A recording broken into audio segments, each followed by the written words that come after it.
Hello, good morning, and welcome to the sports segment here on Sunrise 92.7. My name is Owuraku Ampofo, and as usual, we'll be reviewing a Thursday fixtures and then also the happenings in the world of sports. We'll be taking you through women's football, Ampem Dakwa in action, and then we'll review the Europa League as we also build up to what should be an incredible weekend of sports.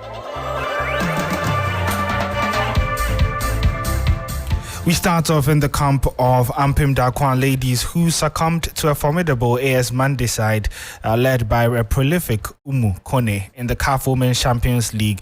The 3-0 defeat on Thursday evening put the Ghanaian team in a precarious position in Group B of the competition. Desperate for a win after drawing their initial match against Hurricanes of Equatorial Guinea, AS Monday displayed remarkable cohesion and dominance, leaving Ampem Dakwa struggling to find their footing throughout the match. Kone, who had previously proven to be a menace to defenses, opened the scoring for AS Monday in the 40th minute, setting the tone for a challenging night for Ampem Dakwa. Now, despite regrouping during the break, Ampem Dakwa found no respite as Kone continued her goal-scoring spree, securing second and third goals in the 71st and then the 72nd minutes. Now, Ampem Dakwa ladies must regroup and refocus for their upcoming final group game against Equatorial Guinea's Hurricanes on Sunday. And so we'll be doing more here, and then we now talk about the Ghana Premier League because Jonathan Soa's second half penalty secured an important win for defending Ghana Premier League champions Mediama SC in the outstanding game against Nsatreman. The win takes Mediama to third in the table, just 2 points behind the top of the table. And with regards to looking forward, the club will now shift their attentions to preparations for their CAF Champions League group games, which are upcoming.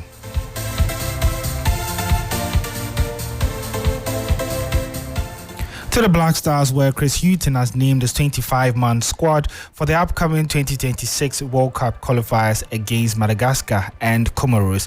My colleague Kelvin Owusu-Ansah has the rest of the details.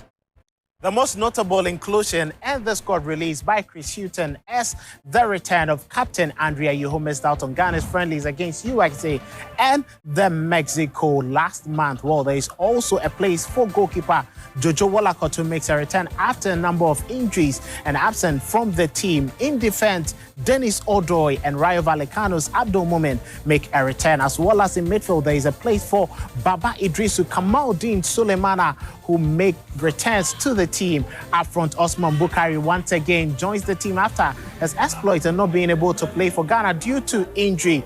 Jonathan Soa and Abdul Fattah Hamidu from Mediama SC are the only local players for the squad. Well, the notable absentees are Thomas Partey of Arsenal. The deputy captain is still injured and cannot play a part in this particular game. There is no place for Elisha Owusu as well as Baba Rahman and Abdul Fattah Isahak, who have been having very brilliant forms for their clubs in their domestic leagues. Well, Ghana will be looking forward to winning the first two games of the 2026 World Cup qualifiers, with the first of it coming on the 17th of November at the Barbara Sports Stadium against Madagascar, with a later trip in 4 days to Comoros. Chris Hughton is rumored to be on the edge as he hopes to win the first two games, which becomes a major determinant on whether he's going to stay on as Ghana's coach ahead of the 2023 AFCON that comes up in 2024 January in Cote d'Ivoire. So there's been a lot of talk about Chris Hughton, and he's been under a lot of pressure. And there are reports that his role as Black Stars coach will be discussed later today at the Ghana Football Association's Executive Council meeting. My colleague Emmanuel Andam takes a look at Hughton's time at the Black Stars and what the future holds for the former Brighton coach. The rumours have begun gathering pace. Chris Hughton's time at the helm of the Black Stars are reportedly numbered. Since his appointment in February this year, it is safe to say Hughton's reign as head coach has been underwhelming. The performances are uninspiring, as have the results. In 7 matches, Hughton has led the Black Stars to only 3 wins, 2 draws and 2 losses, and has a win record of just 42.8% since taking charge. The former Brighton and Norwich City manager has come under intense pressure, especially after his side's disappointing performances in last month's friendlies against Mexico and the USA. The Black Stars were beaten 2-0 in a largely one-sided game against Mexico before being battered by 4-0 by the USA days later. Before his appointment, there were reported disgruntles within the football hierarchy in Ghana. Houghton's predecessor was largely thought to be the favourite of the GFA, but when Addo insisted on not continuing in his role as head coach, Houghton's path to be the ultimate tactical decision-maker was made clear. If there would be a decision to let Houghton leave his role, the timing would be questioned by many, with Ghana set to face its 2026 World Cup qualifying campaign next week against Madagascar in Kumasi, and an away clash against Comoros set for 4 days later. The results have left more questions than answers in recent months, and regardless of the decision by the GFA, the performances of the national team must continue to improve to reignite hope amongst the fans. Well, that was Emmanuel Andam with that report, taking a look at Chris Hughton and what next for the Black Stars coach. At the moment, he still keeps his job and would be looking to win those games against Madagascar and then Comoros. But let's come back to the Ghana Premier League, with match day 10 expected to be played this weekend, starting with a game this Friday between Accra Lions and Karela United. Billy Sean looks at the games that you should be keeping an eye on this weekend. This weekend is a very big one for Asante Kotoko in the Ghana Premier League, because their last 4 games, they've not managed to win any of them, and they are travelling to Samreboy to face Samatex, who have won all 4 home games so far. And so Prosperity Ogum would have a very, very big task ahead of him. Now, for their rivals, Heartofok, they'll be hosting Legon Cities at the Accra Sports Stadium, and Legon Cities have earned just 1 point away from home, and so Heartofok do have that advantage there. And for currently leaders, Indiana FC, they'll be hosting BBN Gold Stars, a team that is quite at the middle of the Ghana Premier League so far. And so they'll be licking their lips and looking at getting that victory over them. And for Mediama SC, who are the current holders of the Ghana Premier League, I mean, they started slowly this season, but they picked up in the last few games, and they are currently 3rd on the log. They'll be hoping to, get another win over Bekum Chelsea to move ever closer to the top of the table. And finally, in Swatreman, they are hosting Real Tamale United. Of course, they would look to bounce back from 2 consecutive defeats, first to Great Olympics, and then also in the midweek as well to Mediama SC. And so at home, this is a safe ground for them because they've not conceded any goal at home. They've also won all 4 games. And so it will be, an opportunity for Maxwell Konadu to get that victory over Real Tamale United. Well, that was Bill listing some of the matches to look forward to this weekend. But let's get the full complement of the fixtures for match day 10 of the Ghana Premier League. On Friday, Accra Lions host Karela United. Samatex would be at home against Asante Kotoko, whilst Nations FC host House of Lions. Bichim United welcome Owuraku Ampofo as in Swatreman are home to Real Tamale United. Heartofok play against Legon Cities, whilst in Dawood Dreams FC face Great Olympics. Mediama are back in Takwa when they play against Bekum Chelsea, as Adriana Stars would then be facing BBN Gold Stars. That's it in terms of the Ghana Premier League fixtures, but we still stay within the Ghana Premier League because in Swatreman last season, if you remember, narrowly escaped relegation.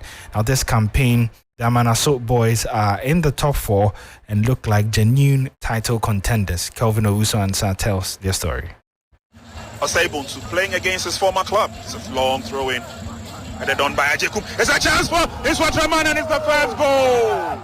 Nswatreman find themselves in 2nd place in the Ghana Premier League after a blistering start to the season.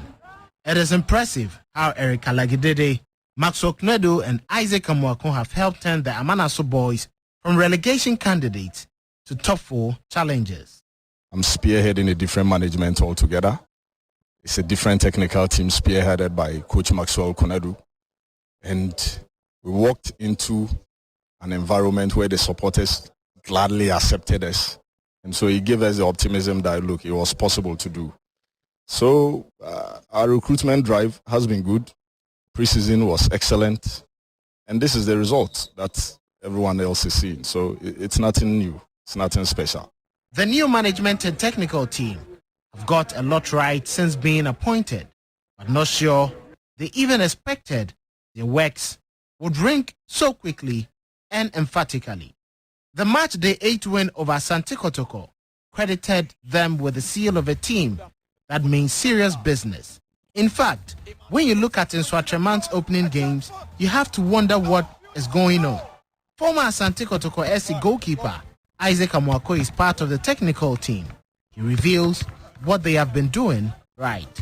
I have that vast experience, so whatever I tell them and whatever work I'm putting them through, they always try to, cope, and they always listen to instructions. So the work we are putting them through here is reflecting, because if you can see our goalkeeper, our first choice goalkeeper, Daniel, he has been so fantastic in the league this season. Collectively ruthless in front of goal, individual performances have significantly exceeded expectations too, and none more so than Manaf Umar's.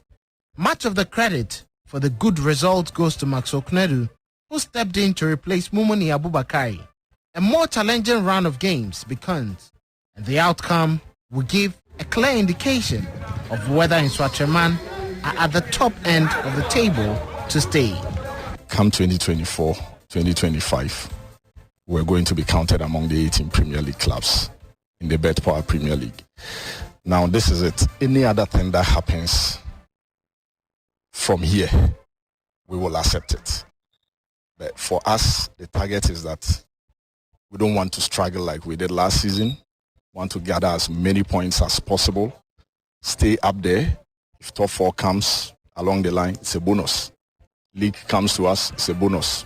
FA Cup, it's a bonus. But for us, the main target is to make sure that we have competed so well that when the roll call is being made for the 18 Premier League clubs for the 2024-2025 season, the club is looking to establish itself as a mainstay in Ghana's top flight with a positive momentum garnered. Not that this season will be a sprint for Nswatraman. They remain a work in progress, but all the ingredients look to be there to create the perfect product. And so that was my colleague Kelvin Owusu talking about Nswatraman and how they've been amazing in the Ghana Premier League this time around. But let's shift our attention to the Europa League, which we did see quite a number of matches on Thursday night. Liverpool were the talk of the town as their 100% start to the Europa League came to an end after they lost a 5-goal thriller to French side Toulouse. Now, Jurgen Klopp admits that his side were not aggressive enough. Stuff like this, we gave balls easy away. First goal, not sure the second goal, third goal, last line too deep. So real mistakes. With all the possession you have, obviously we should have created more, could have created more, but you cannot concede 3 goals here tonight. So that makes no sense. But because they fought harder, they were more aggressive in these challenges. It's deserved. Congratulations to Toulouse. And so that was Jurgen Klopp there, congratulating Toulouse. But the thing is that the results probably wouldn't affect Liverpool's qualification chances, as they're still pretty comfortable in their group. We'll be quickly going through that much later. But let's do other matches where we did see West Ham also in action. Mohamed Kudus, featuring for the English club yet again, and they went back on top of Group A in the Europa League after a narrow 1-0 win over Olympiacos. Now, head coach David Moyes says that his side controlled majority of the game. Was really pleased that we got the result, because the result was most important. We didn't play as well as we'd liked, but Olympiacos are a decent team. As I said before, they're sort of well-seasoned European team. They're used to coming away. They're used to being in these competitions, and more so than we are. But look, in the end, I thought we were the ones who probably made the best chances. They didn't make too many opportunities to score. A little bit hairy, a couple of times right at the end. But apart from that, we controlled most of it. When you reflect, and that was David Moyes speaking there after the game. But let's do other games, especially with English team Brighton and Hove Albion. They were also involved in the Europa League, and they picked up their first ever away European win. Roberto De Zerbi, who was speaking after the game, is an excited man. The result, for the performance, for our fans. They were incredible, and we are very happy because we made happy our fans. And Ansu Fati scored in the opening 15 minutes of the match. How important was it to get off to a quick, really positive start in the match? We have 3 top players, Ansu Fati, João Pedro, and Evan Ferguson. And we expect always a great job, a great in ball possession in the last 20 minutes in score. But they are very young, and today I'm very happy for the performance of João. And so that was Roberto De Zerbi speaking after Brighton's victory over Ajax. Let's just quickly go through the fixtures from yesterday in the Europa League. Brighton, as I rightly mentioned, defeated Ajax by 2-0. And then we had LSK Links beating Royal Union Saint Gilloise by 3-0. Villarreal winning away against Maccabi Haifa by 2-1. A late penalty from Victor Boniface was enough to ensure Bayer Leverkusen pick a 1-0 win over Karabakh. Stade Rennes were victors, 3-1 victors over Panathinaikos. Then Seve ended up winning against Sheriff Tiraspol, who picked up 2 red cards. They won by 2-1. Marino's AS Roma side succumbed to a 2-0 defeat to Slavia Prague. Liverpool lost 3-2 to Toulouse. Marseille picked up an away win against AEK Athens, winning by 2-0. Atlanta 1-0 winners against Sturm Graz. Betis were 4-1 victors against Aris. Freiburg picking up a 5-0 win over TSC. Hacken losing at home by 3-1 to Molde. Rangers winning by 2-1 against Sparta Prague, and then Sporting beating 10-man Rakow by 2-1. West Ham winning by 1-0 thanks to a goal from Paqueta.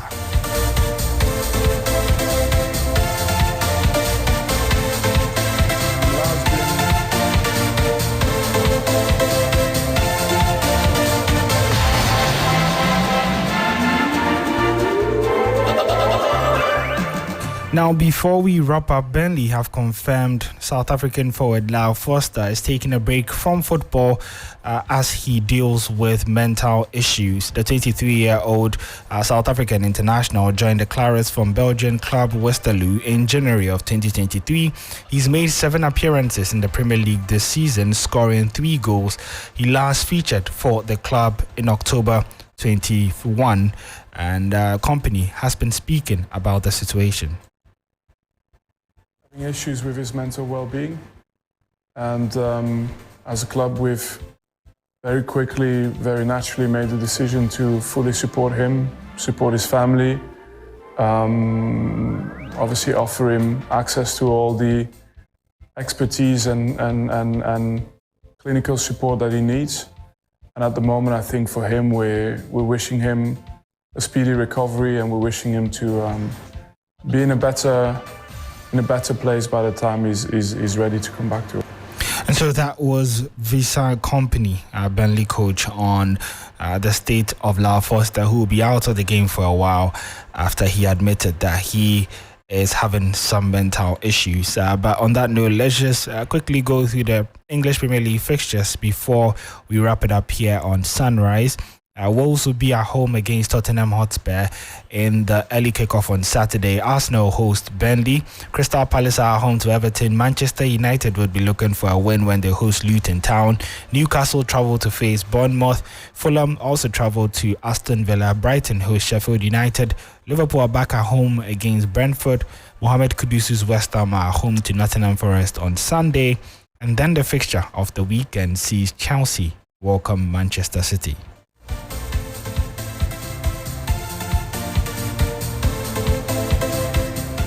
That's how we'll be wrapping up the sports segment here on Sunrise on 92.7 3FM. My name is Owuraku Ampofo, and the show continues right after this break.